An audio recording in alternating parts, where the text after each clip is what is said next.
This is going to be a lot of fun. Lift the cloche on number 1. Does it spin? It spins, and surely you put something in there, rotate like that to grind it. Fine, okay, so I was thinking it might go in, but no, it's coming out. I'm going to put you out your misery. You're correct with grinder, but what are you putting inside?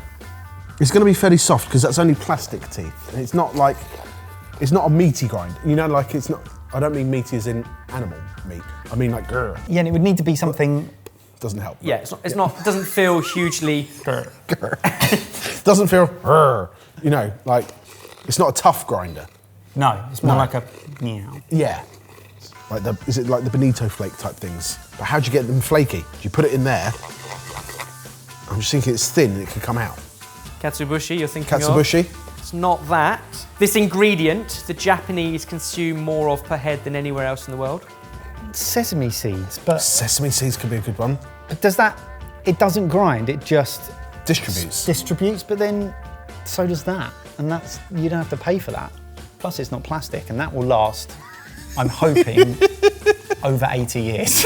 This is the Slicky and Sesame seed grinder. Oh, so yeah. So what you'll find in many restaurants, noodle bars, is something to grind, not just sesame, sometimes it's a combination of things, but to add sesame as a garnish. So there's some whole, some ground. It's doing like a mixture of sizes, I would say. You're not getting a consistent tiny sesame, but you're also not getting consistent just sesame distribution. It is a easy, safe way to add sesame as a garnish to your dishes in a public place. So in a restaurant, you can pass the grinder as you would a pepper mill from person to person, and rather than put your fingers into a communal bowl and sprinkling, it's going to do that job. Got it! That makes sense, yeah. It may grind some of them, but it is also just scattering. Would you like to try it on something? Yes! Yes, please. Oh! Hello. Sesame oil. That's radiating. Yep, what you've got there is our miso steak with sesame roasted greens from Sidekick. A really simple throw together midweek meal. I assume with high grade Wagyu, seeing as we're exploring Japanese. No, the beautiful thing about Fusion is we can also celebrate our local, regional, well-fed, grass-fed beef. So rather than A5, it's up the A1? That is a niche joke.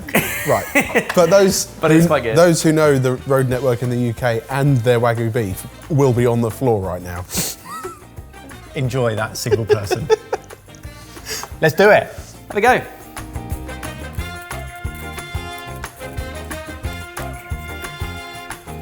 You did get a fair amount on the table around us. Yeah, I didn't really move my hand, but...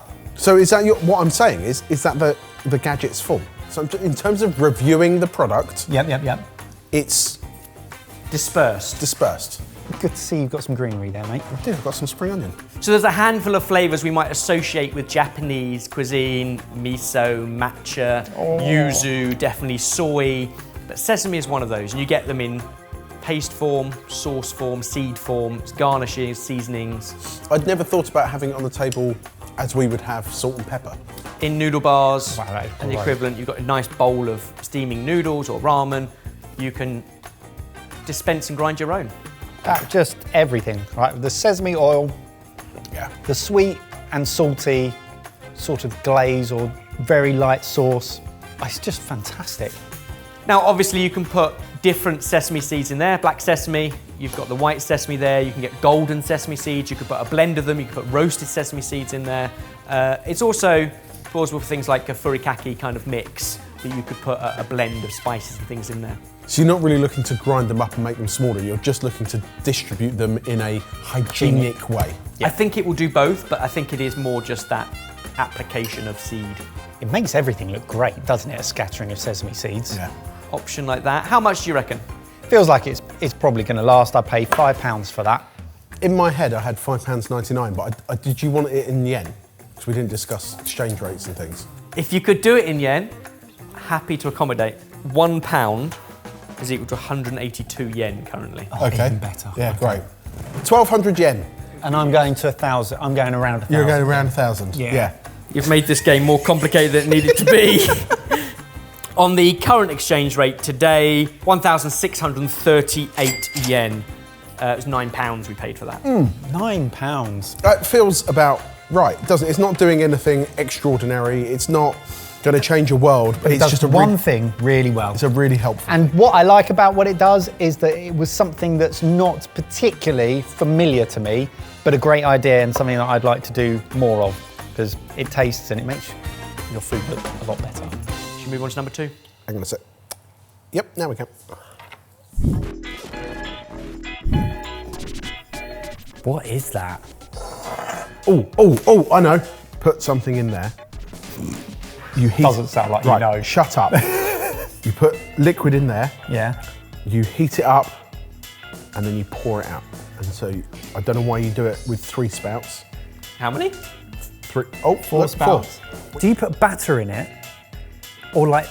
I was thinking noodle mix or something that you want to come out in individual strands, and then put it into frying oil to fry it, but then that Not doesn't a really noodle mix, but Yeah, I it like would be- you're thinking of perhaps like a tempura batter or something to give you those Yeah. scrappy bits. It's not that, but it's not a bad idea. You put something in the hole and it comes out of 4 holes. For a right-handed person. Does it not work for left? No. I don't think you'll get its very specific use, but this is a 4-hole sauce pourer, but specifically unagi teriyaki. It is for eel. Unagi is eel, isn't it? Yeah. Would you like to have a go? Yeah, because I still want to know why I need 4 strands. You're not going to get 4 eels out of that, are you? You're not putting the eel in the hole. You're putting the eel sauce or tare in the hole and pouring it over the eel. So what you've got there is partially glazed, partially cooked eel. What you're going to do is finish it with the glaze and then blowtorch it. So what's in this glaze? It's an eel sauce Oh, or sweet, tare. sticky, salty, banging. And you kind of dip and then pour away from you. You should get a nice even. Like that? Yeah. That is very satisfying to do. Fantastic. And now you just need to torch it. Ooh, I can do that bit. That's left-handed. Yeah? You're going to do this? Oh, I'm worried because you are left-handed.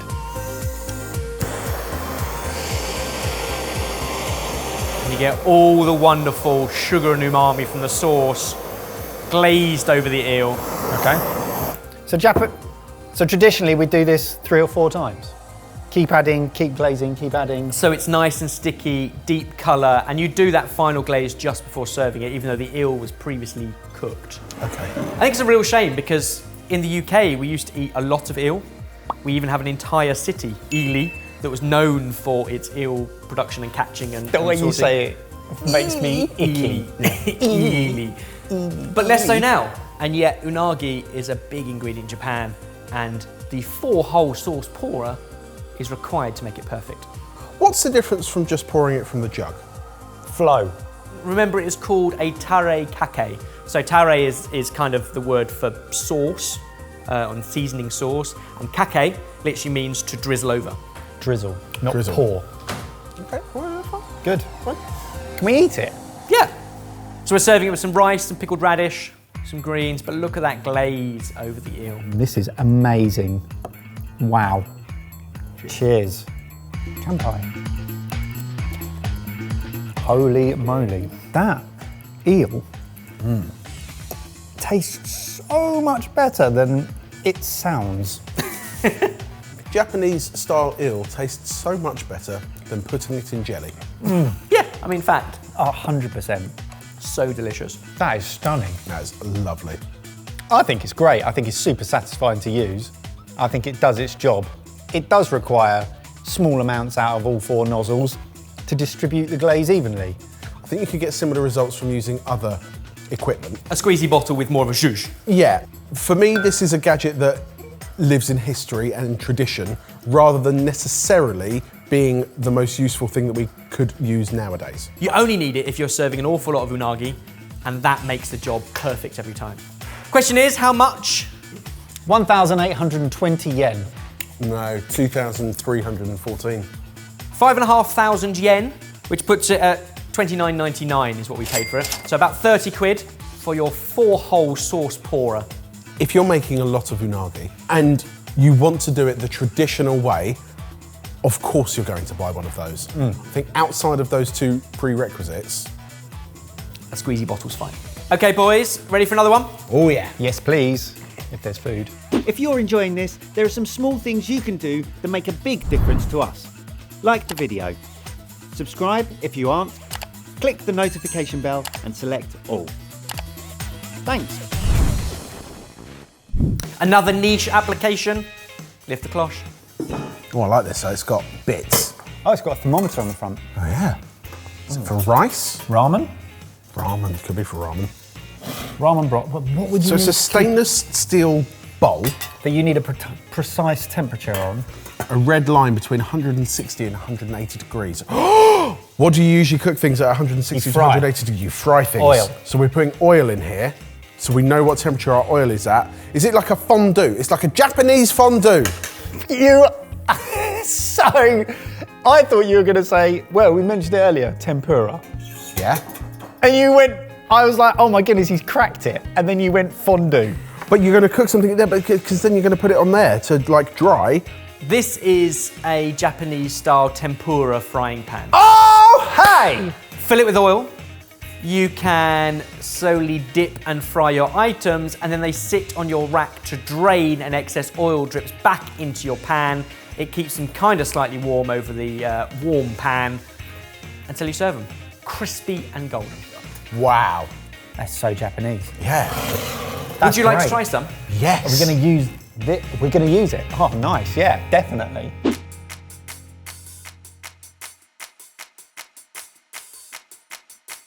Spaff, we're there. Yes. Let's fry some stuff. Should we go with some baby corn? Selection of Let's go some veggies corn. to What flour, am I doing? batter, and then fry. Tempura batter, it's different. Talk to me. We've made it with a combination of corn flour, flour, and then sparkling water before. I tried doing it with carver, that didn't work so well. It's going into some seasoned flour and then your tempura batter, often made with ice cold sparkling water and then flour. And you get just such a light, crispy, puffy result, which is really, really nice. So as you're doing it, a couple of things to observe. What do you notice? The oil is very well contained. The lid has almost got a lip over it that stops any splash. The handles aren't hot because they're detached. They're not part of the body. They're bolted on. And the thermostat is simple enough. It just slides through a hole. Yeah? I think the corn is pretty much there. Yeah, whack it up onto the draining rack. Corn went in first. Oh, look at that. And as soon as you got space, you could go some prawns as well. The drainage rack is actually genius because Brilliant. I do fry stuff, mostly chicken, at home. And if there was a version that was slightly bigger than this, it would save me getting the plate, getting a rack, and then putting the paper underneath it. It's all just in one. So Yeah. it kind of saves you on that extra bit of effort and mess. And the oil drips back into the pan as opposed to being soaked up by By paper that kitchen you're paper going to and throw thrown away. Exactly. Do you want to get some prawnies going? I'm going to prep a prawn.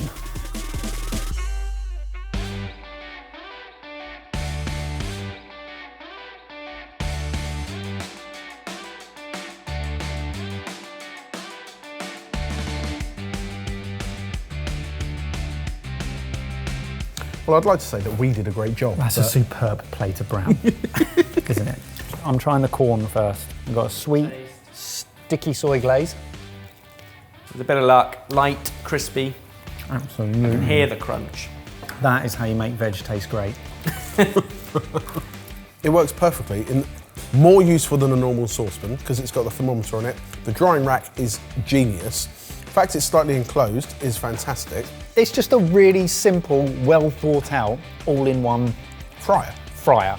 And if you had to guess a yen value, 7,280 yen. 10,920 yen. bargain to be had. It was £30.99, which makes it 5,600 yen. That is a bargain. That's a bargain. I'm really gonna get is a one. bargain. It's only £1 more than your 4-hole sauce pourer. Oh, not even comparable. I like both of them. I think it's fantastic. Yeah, for £30, that is brilliant because it's like a saucepan, but better. Konnichiwa, another day, and our 4th gadget has finally arrived in the post. Hi, I'm in this video. You've changed. It's worth waiting for. Lift the cloche. Ooh, jaunty. Look at that jiggle Oh, jiggle. wait a minute. So you got like a little Maybe don't put your fingers in it. Oh, that looks sharp. It looks like a. But oh, hang on. What? It looks like an over-engineered grater. Yeah, but why is it Peeler. Why is it doing that? I'll give you a clue. What's the handle for? Crank Turn it. You turn it. You crank that. This, bear with me, is the Chiba Kogyoshu Sumataro Turner. Sumataro Turner. I think you put some sort of vegetable on it and it does a jiggy slice. It is a vegetable jiggy slicer. Okay, great. Would Well you like done. to see it in action? Yes, please. Yes. So, that removes. You put something in this, right? I'm thinking daikon. I have been to the grocers for you. We have a selection of vegetables for you to turn, slice, and net. Net. Let's start with a thin sheet, otherwise called katsura muki. So we'll go for the Daikon? first. Right. The longest, straightest daikon I've ever seen. So we probably need. Like so much Japanese cooking is about precision. So that would be there to about there. Yeah. Okay. Okay. Just push down. In. Oh, that actually goes in very easily. Okay. Okay. Please mind your fingers. See how you get on. So look, wait a minute. It's jiggling as well. It moves side to side. You should end up with a thin sheet of vegetable. Oh my goodness, mate. Wait. It's like making pasta. It's so thin. Wow, look at the texture of daikon. Oh, wow. How much daikon you can get out of a daikon? Now, can you imagine trying to do that by hand? No. It can be done. I've No. seen chefs do it. No. But you need decades of practice. What you've just done it first time. It's like a snake has shed its skin. Yeah, Yeah. Now, that's fantastic. what could you possibly use this for? Not a flipping clue. Could wrap veg and steam it. Sashimi or sort of like a beef tartare or something like that. Yeah. But you can use it as an edible wrapping, but you could also use it, as you suggested, to steam. Let's. Do you want to try a different cartridge? Yeah, yes, definitely. I don't know how we can get more satisfying than that. I mean, you have a go of this next one. Yes, please. Oh, look at that. Look, you've got a... I know. So you were talking about the texture of that mouli. It is the jiggy of the blade, the side to side, that gives it a perfect shine because it is doing that fantastic cut. That's Yes. why it's so shiny. So essentially this device is really helping with not just knife skills but presentation as well, because you're putting certain vegetables into shapes and formats that's almost impossible by hand. How much pressure were you applying, Mike? Not much at all. Okay. Why am I so excited for this? Well, Yeah, it's yeah, going you're to take just a gonna while. Now, a potato isn't round as a mouli or the daikon, so it is going to take a while to get to a place where it needs to be. Okay, we're getting there. We're getting there. What is it doing? I don't know. Look how shiny! It's such a great shape. Hang on. Whoa.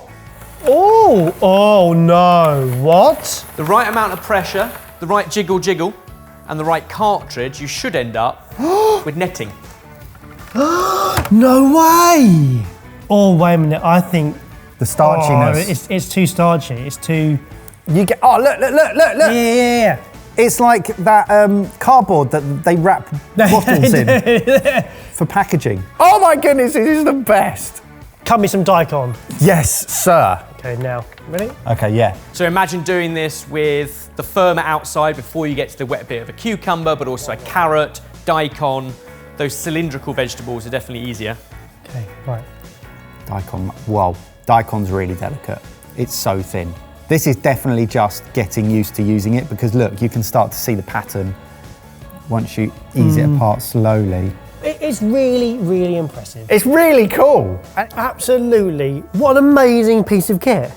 And again, you've got that beautiful shine because of the shaking blade or the jiggy, as you put it so carefully. Great gadge. So it's definitely an investment, one of those things that does kind of one use. The blades are razor sharp, you need to look after them, but it is pretty damn durable, so we hear, and the reviews online. Obviously ours is fresh out the box. How much would a Sumutaro slicer set you back? I'm thinking 18,761 yen. What are you doing? How? £100. I can see the jiggy happening in his a head. lot higher. Wow, okay. I'm going to go a lot higher. It's pre-industrial. That doesn't feel like it's going to break. It's made of like robust plastic, Yeah. and all the mechanisms are metal. I go for 32,504. So you're thinking around double. Around double. That particular bit of kit was just over 43,000 yen or £232. Okay. I could make A dress. lattice fried chicken. Oh, yes. I could make a stained glass fried chicken. Like all of these gadgets, very, very specific purpose. Over to you guys, what do you think? Comment down below, which of those 4 do you think was most intriguing, and are there any we've missed? Comment down below. What were the other 3? You have to watch the video.